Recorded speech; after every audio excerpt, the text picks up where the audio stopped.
8 wheels golden tractor versus 3 magical robot. सवेरे सवेरे जतिन अपना ट्रैक्टर लेकर अपने खेत की तरफ जाने लगता है। रास्ते में सामने से एक ट्रक बेकाबू होते हुए आ रहा था। अरे ये कौन है जो शराब पीकर ट्रक चला रहा है? अरे भाई रुक जाओ। जतिन सामने से आवाज लगाता है पर वो ट्रक रुकता ही नहीं। एक्सीडेंट से बचने के लिए जतिन अपने ट्रैक्टर को मोड़ देता है और वो सीधा एक पेड़ से टकरा जाता है। ऐसे में जतिन बेहोश होकर नीचे गिर जाता है। तभी वहां एक बूढ़ी औरत आती है। बूढ़ी औरत जतिन को पानी पिलाती है और उसे होश में लाती है। तुम ठीक तो हो ना बेटे? मैं तो ठीक हूं, पर आप कौन हो? बेटा, मैं शहर जा रही थी।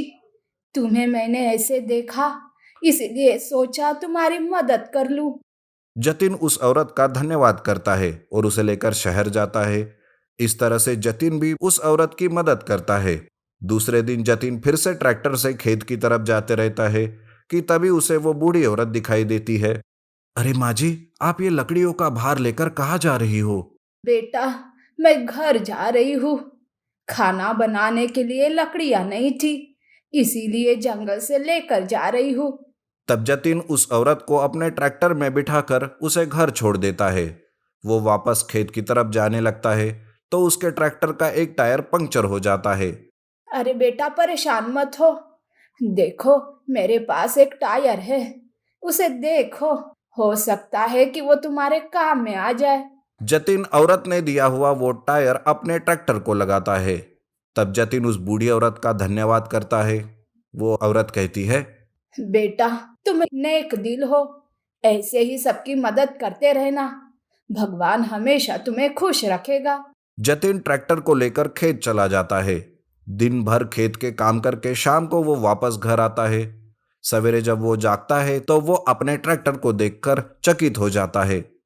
अरे ये क्या, ये मेरा ही ट्रैक्टर है ना? पर ये रातों रात गोल्डन का कैसे बन गया, और वो भी 8 पहियों का? लगता है ये उस औरत के टायर का चमत्कार है। जतिन का साधारण ट्रैक्टर एक 8 व्हील गोल्डन ट्रैक्टर में बदल गया था। जतिन उस औरत का धन्यवाद करने की सोचता है। वो जैसे ही अपने ट्रैक्टर को स्टार्ट करता है तो वहां से सोने के सिक्के निकलने लगते हैं। तब जतिन और भी चकित हो जाता है। सोने के सिक्के वो गांव वालों में बांट देता है और उस बूढ़ी औरत के घर जाता है। पर वहां ना ही कोई घर था और ना ही कोई बूढ़ी औरत। ये देख जतिन सब समझ जाता है और उस दिन से उस ट्रैक्टर से गांव वालों की मदद करने लगता है। पर यह बात एक बुरे जादूगर को पता चल जाती है। तब वो उस गांव में आता है। अगर ये 8 पहियों वाला गोल्डन ट्रैक्टर मुझे मिल गया तो बड़ा ही अच्छा हो जाएगा, पर मैं खुद होकर उस ट्रैक्टर के पास नहीं जा सकता ना। मुझे इसके लिए किसी की मदद लेनी पड़ेगी। तब जादूगर की यह बात ललित नाम का एक गांव वाला सुन लेता है। दरअसल वो जतिन का पड़ोसी था और वो हमेशा जतिन से जलते रहता था। अरे सुनो, मैं तुम्हारी मदद कर सकता हूँ। मैं एक आविष्कारक हूँ। मैं रोबोट बनाता हूँ। मेरे आविष्कार और तुम्हारे जादू से हम उस जतिन को अच्छा सबक सिखा सकते हैं। तब वो दोनों भी हाथ मिला लेते हैं। ललित 3 रोबोट को तैयार करता है और जादूगर उन तीनों रोबोट में जादुई शक्ति डाल देता है। एक रोबोट आग बरसाता, दूसरा पानी, तो तीसरा तूफान लाता है। जादूगर इन अजूबे रोबोट को देखकर बहुत खुश हो जाता है। ललित, ये तीनों रोबोट मेरा काम जरूर करेंगे। इससे तो तुम्हारा भी बदला पूरा हो जाएगा और मुझे वो 8 व्हील गोल्डन ट्रैक्टर भी मिल जाएगा। तब जादूगर और ललित उन तीनों जादुई रोबोट्स को लेकर जतिन के घर जाते हैं। पहला रोबोट ट्रैक्टर पर आग बरसाता है, पर वो ट्रैक्टर जलने का नाम ही नहीं लेता। तभी घर के अंदर से जतिन बाहर आता है। अरे ललित, तुम ये क्या कर रहे हो? दुश्मनी में तुम इतना अंधा हो गए हो क्या? अगर इस ट्रैक्टर को कुछ हो गया तो मैं मजबूर गांव वालों की मदद नहीं कर पाऊंगा। अरे तो मैं भी तो यही चाहता हूं ना जतिन। सारे गांव वाले तुम्हें सर आंखों पर बिठा रहे हैं और ये मैं होने नहीं देना चाहता। अब तुम्हारे इस ट्रैक्टर को कोई नहीं बचा सकता। लेकिन आग के कारण उस ट्रैक्टर का कुछ नहीं होता। तब पानी वाला रोबोट उस पर पानी बरसाता है, लेकिन वो भी हार जाता है। तीसरा रोबोट ट्रैक्टर को तूफान से उड़ाने की कोशिश करता है, पर वो भी नाकामयाब होता है। तब तीनों रोबोट्स आपस में मिलकर ट्रैक्टर रोबोट पर हमला बोल देते हैं। तभी वो ट्रैक्टर एक विशाल रोबोट में बदल जाता है और उन तीनों रोबोट से लड़ने लगता है। उनके बीच भयानक लड़ाई शुरू हो जाती है और आखिरकार ट्रैक्टर रोबोट उन तीनों जादुई रोबोट को ढेर कर देता है। जादूगर भी कुछ नहीं कर पाता। तब ललित गुस्से में आ जाता है। अबे वो जादूगर, कुछ तो कर, तेरा जादू तो किसी काम का नहीं रहा। तब ट्रैक्टर रोबोट जादूगर की तरफ बढ़ता है। ये देख जादूगर वहां से भाग जाता है। अब बारी आती है ललित की। ललित भी अपनी जान बचाने के लिए खुद को पुलिस के हवाले कर देता है और अपनी जान बचा लेता है। ट्रैक्टर रोबोट वापस 8 व्हील्स गोल्डन ट्रैक्टर में बदल जाता है और जतिन भी राहत की सांस लेता है। Magical Lilliput robot Godzilla. अचानक से आसमान में एक हेलीकॉप्टर अपना बैलेंस खो देता है। वो कभी नीचे तो कभी ऊपर, कभी राइट तो कभी लेफ्ट जा रहा था। उस हेलीकॉप्टर में दीपक नाम का एक पायलट हेलीकॉप्टर को काबू में लाने की बहुत कोशिश कर रहा था, पर कोई भी उपयोग नहीं रहा। वो हेलीकॉप्टर एक टापू पर गिर जाता है। वो बहुत ही खूबसूरत और मैजिकल टापू लग रहा था। मैजिकल इसलिए कहा गया है क्योंकि वहां के सारे लोग लिलीपुट थे। वहां की गाड़ियां छोटी छोटी थी, वहां की इमारतें बहुत छोटी छोटी थी। वो एक खूबसूरत सी लिलीपुट की दुनिया थी। लिलीपुट दीपक को देखकर डर जाते हैं। वो उसे एक मॉन्स्टर समझते हैं और उसे रस्सियों से बांधकर अपना बंदी बना लेते हैं। वो दीपक से बात करने और उससे संपर्क करने की कोशिश कर रहे थे कि इधर टापू के किनारे समुद्र में से एक बड़ा सा गॉडजिला आता है। वो गॉडजिला बहुत ही भयानक था। वो लिलीपुट के टापू पर आ जाता है। उस गॉडजिला को उस टापू पर बस उगी हुई घास के अलावा कुछ नहीं दिखाई दे रहा था। लिलीपुट्स को उस गॉडजिला के पैर के अलावा और कुछ भी नहीं दिखाई दे रहा था। उन्हें ऐसा लग रहा था कि एक बड़ा सा विशाल पहाड़ उन पर पड़ रहा हो। बेचारे लिलीपुट गॉडजिला के पैर के नीचे कुछ ऐसे कुचले जा रहे थे जैसे कि चींटियां किसी पत्थर के नीचे आ गई हो। गॉडजिला लिलीपुट के विशाल पेड़ों को ऐसे खींचकर फेंक रहा था जैसे घास की टहनियां तोड़ रहा हो। लिलीपुट की दुनिया में हलचल मच जाती है। लिलीपुट्स अपनी जान बचाते हुए इधर उधर भाग रहे थे। लिलीपुट अपनी जान बचाते हुए दूसरे सुरक्षित जगह की ओर भाग रहे थे। वो अपने साथ दीपक को भी एक चकले से बनाई गाड़ी पर लेकर जा रहे थे। अरे ओ लिलीपुट्स, तुम लोग मुझे कहाँ ले जा रहे हो? मुझे खोलो, मैं तुम लोगों को कुछ नहीं करूंगा, मुझे जाने दो। अरे ओ मॉन्स्टर, हमारे राजा जी तुझे छोड़ देंगे, कुछ नहीं करेंगे। वैसे हम तेरी जान बचा रहे हैं, समझे? अबे ओ लिलीपुट, चुप कर। मैं कोई मॉन्स्टर नहीं हूँ, मेरा नाम दीपक है। सुनो दीपक, हमारे देश में एक बहुत बड़ी मुसीबत आई है। हमारे कई सारे लिलीपुट उस विशाल हिलते पर्वत के नीचे आकर मर रहे हैं।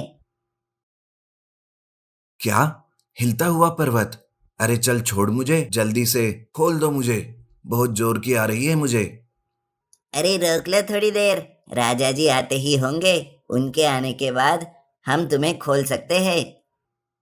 अरे ओ नालायक, इसे रोकना किसी के बस की बात नहीं है। ये प्रकृति का बुलावा है। अगर ये छूट गई तो तुम सब बह जाओगे। अरे रुक, पहले से हम लोग उस हिलते पर्वत से परेशान हैं। अब तेरी बहती नदी से और मुसीबत नहीं मोड़ लेना चाहते, समझा? लिलीपुट और दीपक बातें कर रहे थे। तभी वहां लिलीपुट का राजा आता है। दीपक कहता है, राजा जी प्रणाम। देखिए, मैं आप लोगों को कुछ नहीं करूंगा, प्लीज आप लोग मुझे छोड़ दीजिए। देखो, हम तुम्हें कुछ नहीं करेंगे। हम लोगों को तुम्हारी मदद की जरूरत है। हमारे देश में एक हिलता पर्वत आया है, वो हमारे देश को बर्बाद कर रहा है। अगर ऐसे ही छोड़ देंगे तो हमारा और हमारे देश का नामो निशान मिट जाएगा। अरे राजा जी, पहले आप लोग मुझे खोलिए, मुझे बहुत जोरों की आ रही है, बहुत देर से रोका हुआ हूं। लिलीपुट का राजा लिलीपुट से कहकर दीपक को खोलता है। दीपक उठकर अंगड़ाई लेता है और खड़े होकर थोड़ा आगे जाता है। जैसे ही वो आगे जाकर देखता है, वो चौंक जाता है और घबरा जाता है। दैया रे दैया, ये क्या हालत हो गई है मेरी? आसमान से टपका और खजूर में अटका, अब ये गॉडजिला कहाँ से आ गया? ये सोचकर दीपक तुरंत पीछे मुड़कर राजा के पास जाता है। अरे राजा जी, वो कोई हिलता हुआ पर्वत या कुछ और नहीं है, वो गॉडजिला है, गॉडजिला। वो हम सबकी पुंगी बजा देगा। यहाँ से बचकर भागने की कोशिश करो। देखो, वो जो कोई भी हो, उसे मारने में हमारी मदद करो। हमारे देश को, हमारे आदमियों को इस मुसीबत से तुम ही बचाओ। यह सुनकर दीपक अपने मन में सोचता है, हे भगवान, इतना बड़ा गॉडजिला कहाँ से आ गया? अब बेचारे इन लिलीपुट का क्या होगा? अरे लिलीपुट का छोड़ो, मेरा क्या होगा? हे भगवान, अब मैं क्या करूं? इन्हें कैसे बचाऊं? बहुत सोचने के बाद दीपक को एक ख्याल आता है। देखिए महाराज, पहले हम सारे लिलीपुट्स को एक सुरक्षित जगह पर पहुंचा देते हैं। फिर मैं आप सबकी मदद से एक रोबोट बनाऊंगा जो उस गॉडजिला से लड़कर उसे मार देगा। ठीक है, जो तुम्हें अच्छा लगे। दीपक तुरंत उन सारे लिलीपुट को एक पहाड़ की ओर ले जाता है और उन सारे लिलीपुट्स को एक गुफा में छुपाकर उन लिलीपुट्स की मदद से एक रोबोट बनवाता है। लिलीपुट सारे मिलकर दीपक की मदद करते हैं। बस कुछ ही दिनों में रोबोट बनकर तैयार हो जाता है। दीपक का रोबोट गॉडजिला के सामने जाता है। गॉडजिला रोबोट को देखकर गुस्से से उस पर आग बरसाता है। गॉडजिला की आग रोबोट को कुछ नहीं कर पाती। रोबोट भी उतने ही गुस्से से गॉडजिला को खींचकर एक मुक्का मारता है। गॉडजिला को रोबोट के मुक्के का कोई असर नहीं होता। गॉडजिला अपने दिल से रोबोट को मारता है और रोबोट भी गॉडजिला की दुम पर मारता है। दोनों एक दूसरे को उठाकर फेंक देते हैं। दोनों के बीच जमकर लड़ाई हो रही थी। रोबोट अपने स्पेशल फीचर से गॉडजिला पर लेजर फायर करता है। लेजर फायर से गॉडजिला थोड़ा कमजोर हो जाता है। वो गॉडजिला को कमजोर देख रोबोट और भी ताकत से उस पर हमला करता है और जोर जोर से मारने लगता है। लगातार दोनों के बीच लड़ाई से गॉडजिला हार जाता है। रोबोट गॉडजिला पर चढ़कर उसे कुचल देता है और गॉडजिला वहीं पर मरता है। सारे लिलीपुट्स दीपक और उसके रोबोट की तारीफ करते हैं। फिर से लिलीपुट अपनी मैजिकल दुनिया में खुश रहने लगे। दीपक अपना हेलीकॉप्टर भी ठीक करवाता है और लिलीपुट्स का धन्यवाद करके वहां से अपने देश वापस चला जाता है।